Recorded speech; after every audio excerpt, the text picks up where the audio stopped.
The fall of a conqueror, Khanwa, Babur and Betrayal. From his ascension to the throne until 1526, Maharana Sanga stood as a towering chieftain at the pinnacle of Rajputana. His sword was stained with the blood of sultans. His alliance building had forged a united front of clans under Mewar's banner. His victories had brought Delhi, Malwa, and Gujarat to their knees, elevating the Mewar Empire to its zenith. It was said of him that Rana Sanga was a force that clashed with the mightiest empires of northern India. Yet, nothing endures forever except valor, and a new shadow loomed on Mewar's horizon. This was not the shadow of old foes, but of a conqueror from beyond the Hindu Kush, one who cast aside morality to build dominion through destruction.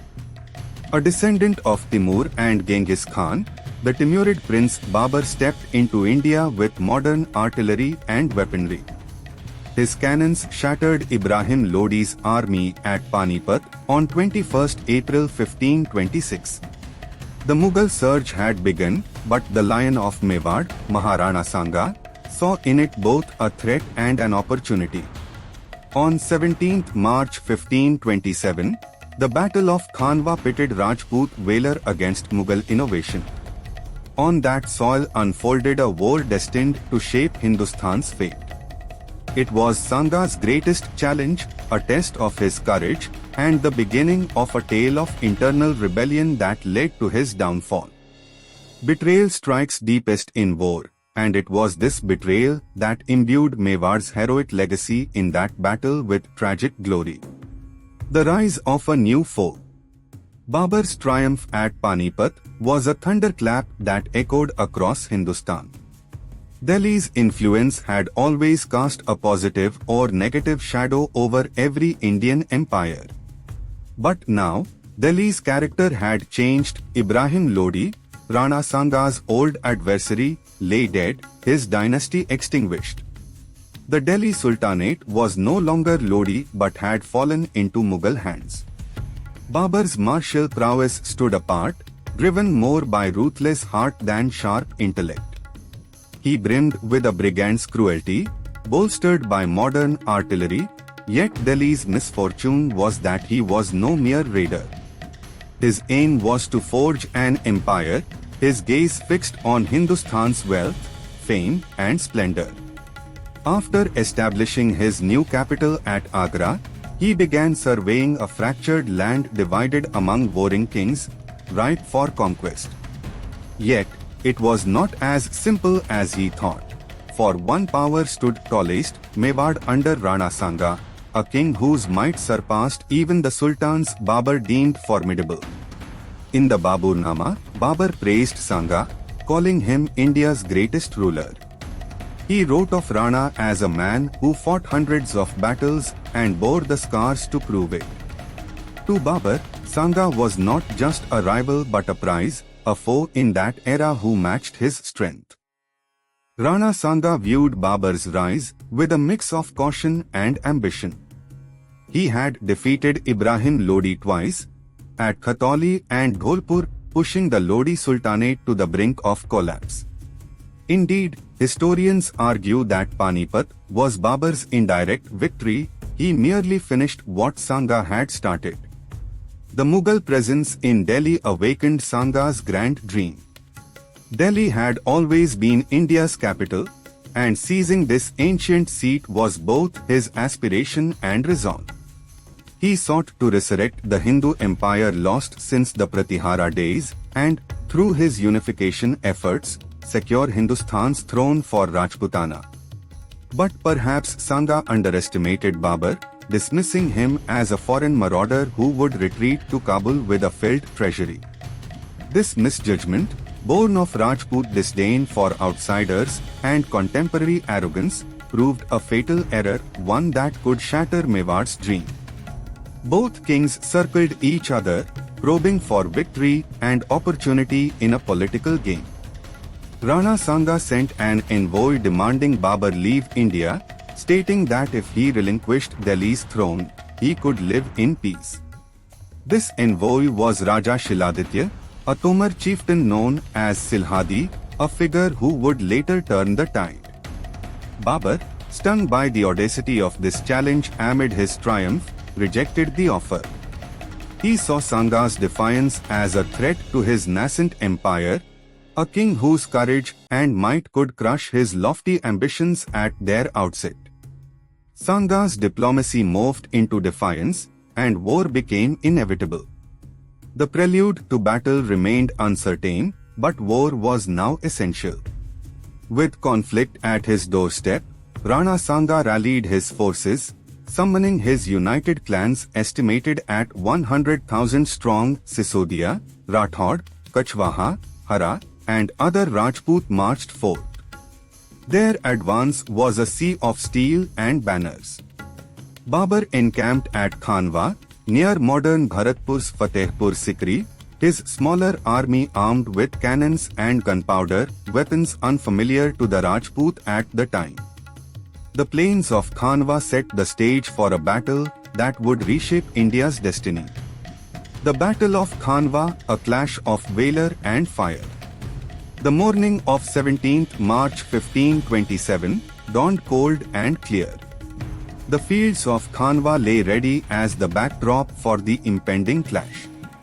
Sanga's army stretched across the horizon, cavalry in the vanguard, infantry at the center, archers on the flanks. Mewar's force, a host of 100,000 warriors, roared a war cry that was a tribute to their ancestors. Leading them rode Sanga himself, a wounded warrior astride his horse, his single arm gripping a sword, his crippled leg braced in the stirrup. His presence was a beacon in the chaos of battle. Scarred, one-eyed, unyielding, he embodied Rajput courage, pride, might, and valor. His sole creed was to fight to the last breath, to die before yielding. Beside him rode his allies, Rav Ganga of Marwar, Prithviraj Kachwaha of Ambar, Medini Rai of Chanderi, and countless chieftains whose loyalty had been forged in a decade of smaller, perhaps 20,000, yet armed with modern cannons and ferocious intent. He arrayed his troops in a defensive line, linking wagons into a makeshift fortress, cannons positioned between them, archers and gunners stationed behind. His strategy was unconventional, a blend of Central Asian tactics and Ottoman innovation proven in wars far from India's shores. He knew the Rajput strength lay in their charge, their courage a honed weapon that could cleave weaker foes. But against numerical odds, his cannons, Tufang and Zarb Zan were his trump card. The roar of foreign-made artillery was a terror the Rajput had never faced. Fighting cannons was an entirely new experience for their army. Some say that as the sun rose, Babur prayed before battle, vowing to forsake wine if Allah granted him victory, a rare glimpse, perhaps, of the man within the Sultan. The battle began with a Rajput charge, a wave of cavalry thundered toward Babur's lines. Rana Sanga led the assault, his voice cutting through Thedin for Mewar. For honor. 40,000 horsemen surged, the earth trembling, their lances piercing Mughal outriders, their swords flashing in the morning light. The initial clash was a triumph. Babur's front line buckled under the Rajput onslaught, his troops fleeing before their wrath. For a moment, victory seemed near. The Mughal force swayed like reeds in a storm. Sensing the opportunity, Sanga pressed the attack, his army advancing with the force of nature. For an instant, it felt as though his dream would come true, Delhi's gates opening to his blood-stained hands. But he had not reckoned with the power of cannons, a wholly new form of warfare. Victory seemed close, then the cannons roared. A sky-shattering blast tore through the air, smoke and flames rising from Babur's wagons. Iron shot ripped through Rajput ranks, horses screamed and fell, soldiers were shredded in an instant. Trained for close combat, lance, sword, and raw strength, The Rajput had no answer to this new demon. Their shields were useless against cannonballs, their valor mocked by distance. Yet Sanga's resolve held firm. He rallied his men, his single eye fixed on the enemy, his sword raised amid the chaos. Fear not the fire, strike its source. He roared, urging them toward the cannons. A second wave charged, infantry and cavalry together closing the gap with grim determination. They reached the wagons, cut ropes, slew gunners, silencing some cannons in a frenzy of steel. The sudden assault shook Babur's line, his archers faltering under Rajput deeper than betrayal, an old spectre of Rajput history rearing its head at a decisive moment. Silhadi, commanding 30,000 troops from Raisen, switched sides to join Babur. Whether driven by greed for gold, fear of cannons, old enmity with Sanga, or something else, it mattered little. Retreat in battle is not an option, and his treachery tore at the alliance's edge. The Mughal army leapt from the breach, advancing as their muskets rained death, their cavalry circling to envelop. Sanga's forces, weakened by betrayal, began to fracture. The Rathors held the left, the Kuchwahas the right, but the center wavered. Babur seized the moment, his cannons pounding, his horsemen ravaging the Rajput rear. The battlefield became a mire of blood and dust, the air thick with the screams of the dying. Betrayal broke the army, and wounds and deceit battered Sanga's body. Yet his resolve and might never faltered. He fought like a demon. His horse fell, an arrow pierced his ribs, but he rose, limping, and unleashed a whirlwind on Babur's troops. As rebellion flared at the center, loyal forces swiftly filled the gap. Around him, his faithful Prithviraj Kuchwaha, Maldev Rathod, and Jhala chieftains formed a shield. Countless soldiers fell in the chaos of betrayal, but Sanga stood like a wall against the Mughal tide. His peers witnessed his unparalleled form that day, wound after wound, blood soaking his armor, yet he endured. Some called him a war demon, defying fate. His army's courage surged, seeing their Rana unboard. They fought with such ferocity that Babur's forces reeled. But the odds were now impossible. Betrayal's foundation may have been laid earlier. Otherwise, Babur would not have dared enter battle with just 20,000 men. He had gauged the treachery, weaving his web around it, exploiting the Rajput inability to counter guns and cannons with internal dissent he had foreseen. Victory became unattainable, yet Sanga fought on. As the situation grew dire, he collapsed unconscious, struck by blade or shot, his ravaged body lying amid the carnage. Loyal vassals found him, presuming him dead, and bore him from the field. Prithviraj and Maldev spirited him away as the Rajput lines scattered. So close to triumph, Rana Sanga's unyielding resolve was undone by betrayal's dagger. Wounded, he was carried from the field, but the battle was lost. The defeated army faced no mercy, Babur's forces slaughtered thousands, and Khanwa's plain became a grave for countless dreams due to Rajput betrayal. The Mughals claimed victory, securing their empire, perhaps fulfilling Babur's vow to Allah or shifting his fate through treachery. In Sanga's absence, his army, believing their king dead, dispersed. The defeat at Khanwa crushed not only Rajputana's ambition for Delhi but also the dream of unity Sanga had forged. The battle ended, and with it, his hope for Delhi faded.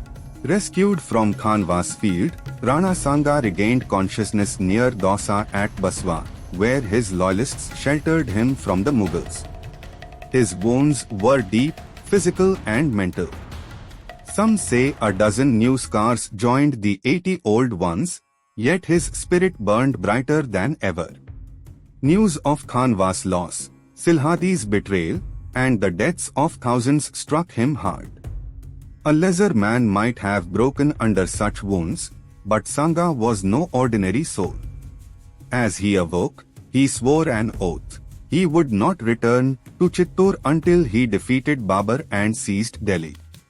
Born of Rajput honor, it was a defiance against a fate that mocked his broken body. His wounds took time to heal, but upon regaining strength, he began rebuilding his army, summoning his scattered allies once more. His voice was a clear call amid Khanwa's ashes. The effort to unite had staggered but not shattered. Word of Sanga's survival spread through Rajputana, and his resilience drew men back to him, his courage unbroken even by defeat. After Sanga's loss, northern India fell under Babur's sway.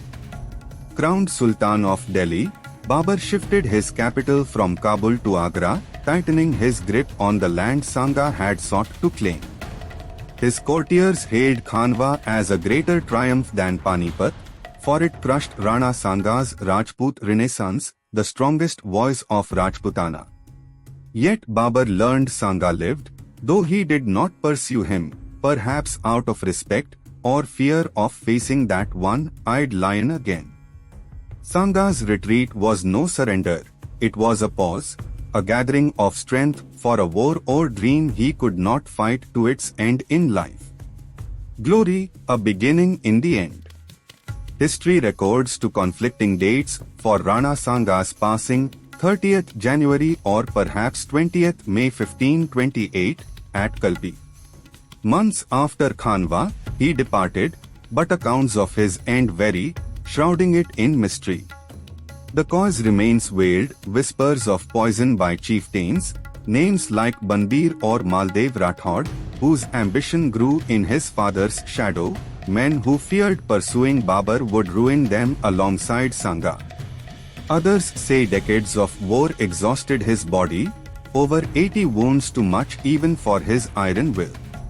Whatever the truth, he died as he lived, a rebel for his homeland, crippled yet strong, his gaze fixed on Delhi until death, his oath unfulfilled but defeat for Rana and Mewar, yet it crowned Sanga's legacy with tragic splendor. Plainly seen, he fell not to weakness but to a new age he could not halt. The change Babur brought, cannons and gunpowder, was novel to India's traditional warfare, a shift the Rajput lacked an answer for in time. Historian Andre Wink argues Khanwa, more than Panipat, solidified Mughal rule, breaking Sanga's Rajput revival. Had Silhadi stood firm, had the guns fallen silent, Sanga might have rewritten India's fate. Instead, his fall paved the way for Babur's successors, a dynasty that would reign for centuries. The betrayal at Khanwa bore the blame for every crime Babur committed. Sanga's body departed, but his great spirit and resolve endured. His resolve was a fire whose spark flared again in his grandson, Maharana Pratap, who challenged Akbar with that same blaze, resolve, might, and pride. Khanwa was not the end but the start of a flame that coursed through Mewar's blood. It was a harsh trial where Sanga's valor shone brightest amid the direst odds. He fell from a throne not in shame but in glory. His name remains a roar, echoing through ages in the soul of every proud Rajput forever.